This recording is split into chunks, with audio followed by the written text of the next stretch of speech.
Hello guys, आप सभी को मेरे इस मिनी ब्लॉग पर से स्वागत है। अभी हम जा रहे हैं मंदिर और मंदिर जाने से पहले मैं तोड़ लेती हूँ फूल। तो मैंने तोड़ लिए हैं और अभी मैं जा रही हूँ सोनू के वहाँ। और ये रहा दादा, अभी बैठ रहे हैं कुर्सी में।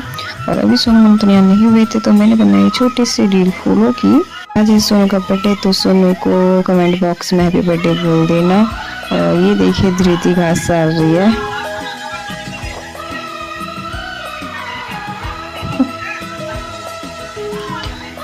लिया दुकान से प्रसाद और पहुंच गए हम काली का मंदिर।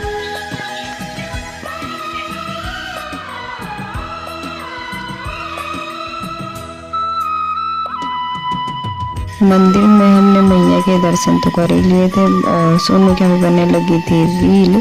सोनू की को इग्नोर मारते हुए हम चले गए हैं घर। और घर पहुंचते ही धृति मिल गई। धृति की हमने कह दी छोटी सी चीज, तो उसे चीज पकड़ा के मैं पहुंच गई घर और आइसक्रीम खाने लग गई थी। और केक कटने का मिनी ब्लॉग में अगले मिनी ब्लॉग में बनाऊंगी। बाय।